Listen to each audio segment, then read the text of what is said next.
En Tunisie, au lendemain du carnage qui a fait 38 morts ce vendredi contre un hôtel, le groupe État islamique a revendiqué l'attentat qui a été mené par un homme qui avait caché son arme dans un parasol. Environ 127 000 Burundais se sont réfugiés dans les pays avoisinants selon les Nations Unies. Le pays est secoué depuis 2 mois par une crise politique née de la candidature du président Nkurunziza à un 3e mandat.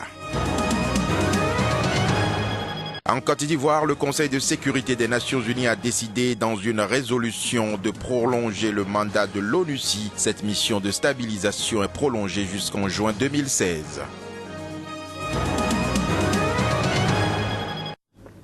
C'est un plaisir pour moi de vous retrouver sur SICA. Mesdames et messieurs, bonjour. Nous démarrons ce journal par les nouvelles de la Tunisie. L'émissaire onusien de la crise dans ce pays, l'Italien Bernardino Leon, a réclamé un message d'espoir. On démarre plutôt ce journal par la Libye. Donc, je disais, l'émissaire italien Bernardino Leon a réclamé un message d'espoir de la part des groupes rivaux libyens réunis au Maroc dans l'optique de signer un accord sur un gouvernement d'union, ceci en réponse aux attaques horribles survenues ce vendredi dans celle de Sousse en Turquie. J'espère que nous pourrons travailler dans les prochains jours pour trouver un accord de paix qui permettra une solution pour la Libye et enverra aussi un message important d'espoir, a-t-il déclaré devant la presse.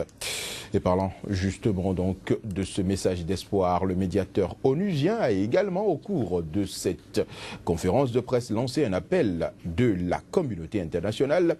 Tous les représentants libyens et ceux de la communauté internationale veulent envoyer un message de solidarité aux 4 pays qui ont souffert cette semaine. Cette déclaration fait référence aux attentats sanglants survenus ce vendredi en Tunisie, en France, au Koweït et en Somalie. Voici un extrait des propos du médiateur de l'ONU, Bernardino Leon. Ces attaques qui ont eu lieu aujourd'hui dans ces 4 pays, c'est des attaques horribles, mais la Libye connaît ces attaques, ces sortes d'attaques chaque jour.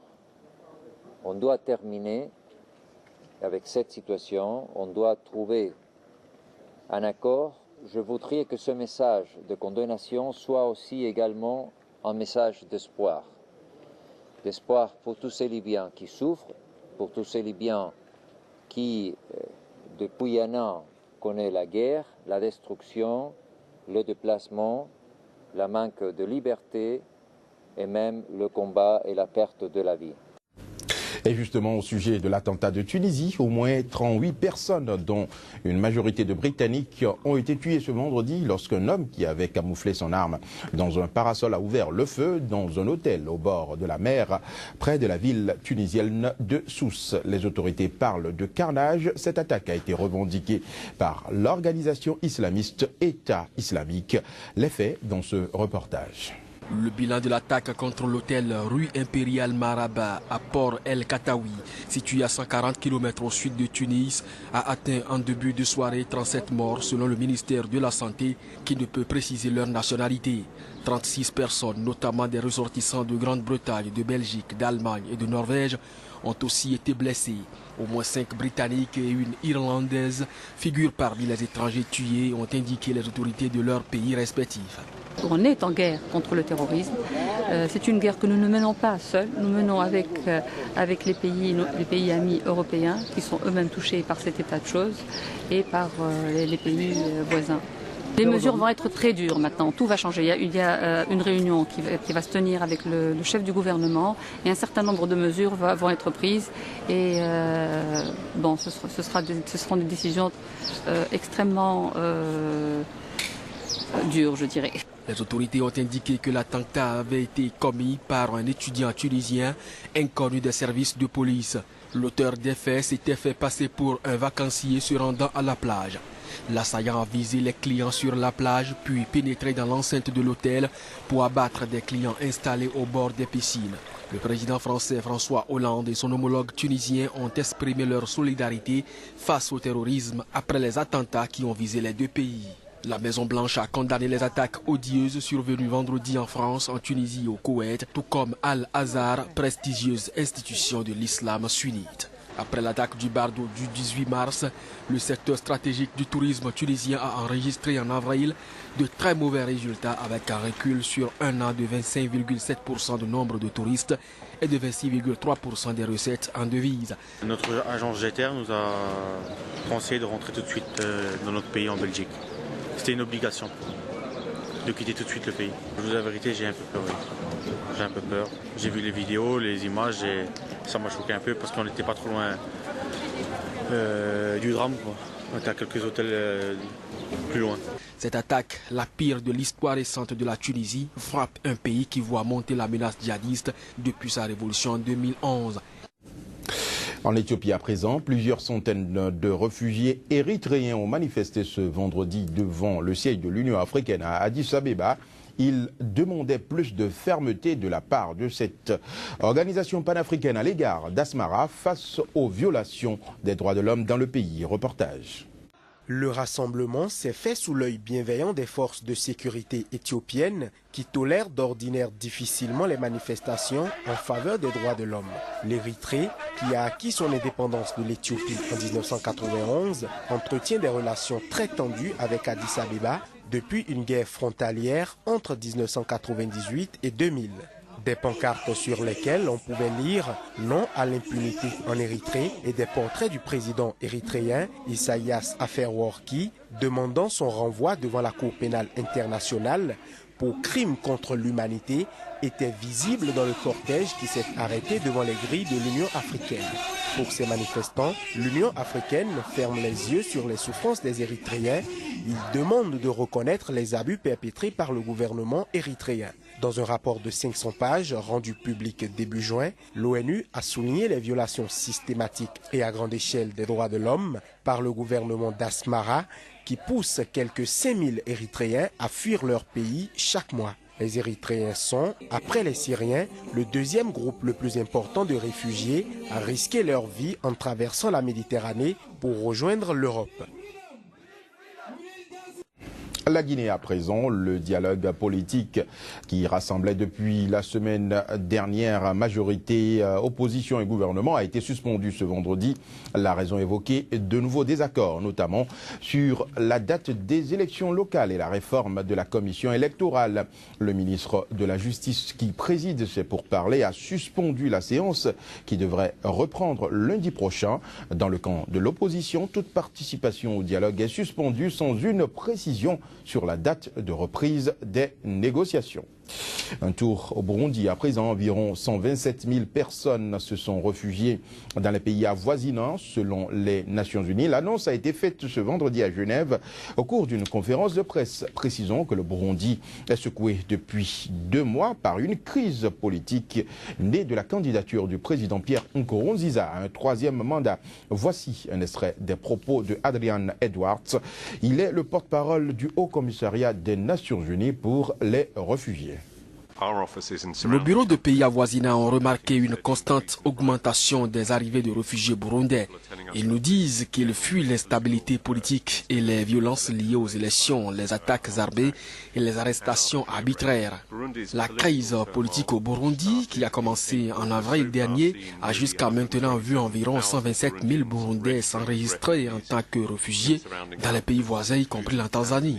Un mois auparavant, les partenaires du Haut Commissariat des Nations Unies pour les réfugiés ont lancé le plan de réponse régionale aux réfugiés, demandant 207 millions de dollars américains. Comme vous le savez, la situation au Burundi se dégrade de jour en jour et le nombre de réfugiés ne cesse de s'accroître. Malheureusement, le plan de réponse n'est financé qu'à 13%. La Côte d'Ivoire, le Conseil de sécurité des Nations Unies a opté pour une prolongation de sa mission l'ONUCI jusqu'en juin 2016. Cette mission, créée en février 2004, avait joué un rôle important dans la crise qu'a connue ce pays. En 2014, elle comptait 7700 militaires et policiers, un effectif qui a été réduit au fil du temps. Il se chiffre aujourd'hui à environ 5500 militaires et 1500 policiers, dont la présence dans le pays reste utile en cette période sensible de veille d'élection présidentielle. Une élection pour laquelle à peine 100 000 nouveaux électeurs se sont inscrits depuis le 1er juin. Un chiffre bien inférieur aux prévisions temps pour la présidentielle d'octobre.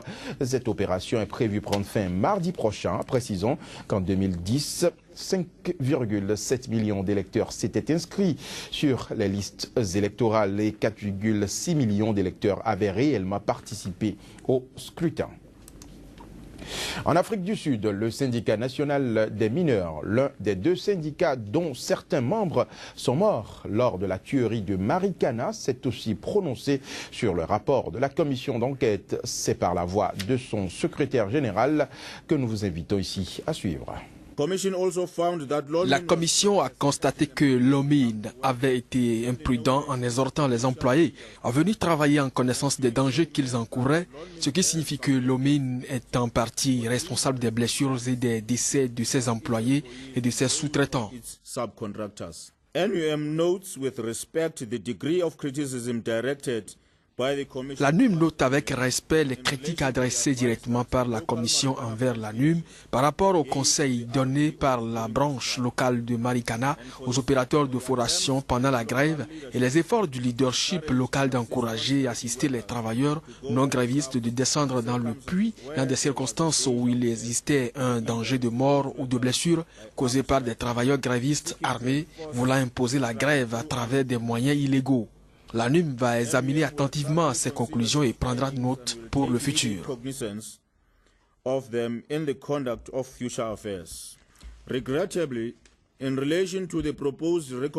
Malheureusement, en ce qui concerne les recommandations proposées en matière d'indemnisation pour les proches des personnes décédées, la Commission n'a pas trouvé que ces termes de référence sont suffisamment larges pour couvrir la question de savoir si un régime d'indemnisation d'une telle nature doit être mis en œuvre par l'État. La NUM reste d'avis qu'une certaine forme de compensation doit être reversée aux proches des personnes décédées. Cette indemnité devrait être versée par les employeurs et l'État. Rendons-nous à présent au Sénégal à la rencontre des amateurs de sport de vague. Plusieurs quartiers de Dakar, la capitale, abritent des sites où de plus en plus de passionnés sénégalais se rendent dans un seul but, taquiner les flots. Reportage. Une capitale située sur une presqu'île exposée aux vagues toute l'année, un climat agréable, le Sénégal est le paradis du surf africain. La destination est connue depuis longtemps, mais c'est depuis quelques années seulement que le potentiel sportif se révèle au pays du foot et de la lutte. On compte 8 écoles de sport de glisse dans la capitale, comme celle-ci, fréquentée par Nora Duka et ses amis. C'est bien, il y a de la sensation et on s'amuse bien dans l'eau. On n'est pas tout le temps obligé de prendre des vagues comme là, il n'y a pas beaucoup de vagues. Son professeur est Oumar Sey. À 37 ans, il est l'un des pionniers du surf sénégalais. Né dans un modeste quartier de pêcheurs de Dakar, il a appris le surf avec les touristes et les étrangers avant de devenir le premier Sénégalais à signer un contrat professionnel. Il gère aujourd'hui une école, un surf camp et un surf shop et préside une compétition africaine. La plupart des conditions sont réunies pour faire décoller le surf au Sénégal. Il ne manque qu'un peu de soutien. Ce qui manque déjà, c'est le soutien du ministre des Sports. Que la fédération a plus de moyens pour valoriser ces compétitions nationales. Les compétitions nationales qui peuvent nous permettre de sortir les meilleurs surfeurs pour représenter les pays dans les autres compétitions. Mais à Dakar, ce sont surtout les étrangers qui pratiquent le surf et le bodyboard, autre sport qui se pratique allongé. Surfer coûte cher, il faut compter au moins 150 € pour une planche de surf d'occasion, soit 3 fois le salaire minimum. La Fédération sénégalaise de surf compte sur les quelques champions locaux et les clubs pour démocratiser le sport. C'est vrai qu'ils n'ont pas encore tous des planches dernier cri, mais disons que les clubs, notamment certains clubs gaurois, font tout pour mettre à disposition de ces jeunes du matériel qui leur permet de progresser. La démocratisation des sports de glisse passe aussi par des événements rassembleurs comme la compétition Sénéglisse, organisée chaque année par le bodyboarder sénégalais Emeric Senghor. Dans l'eau, les participants doivent rivaliser de figure pour avoir la faveur des juges. Si les Sénégalais manquent, c'est parce qu'ils sont peu familiarisés avec l'océan. Il est bien évident que c'est plus facile de découvrir le surf quand on sait déjà bien nager. Et c'est là qu'il va falloir sensibiliser plus de monde, plus de Sénégalais à découvrir l'océan, à s'initier à la natation et découvrir la joie du bodyboard ou du surf.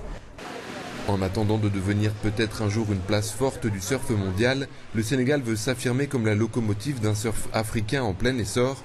En 2015, le Rip Curl Africa Tour, la plus réputée des compétitions, a fait étape dans 3 pays. L'année prochaine, 6 pays sont au programme. C'était le point de l'actualité africaine à la mi-journée. Merci de rester connecté. Sika, la seule chaîne qui vous informe en continu sur l'Afrique.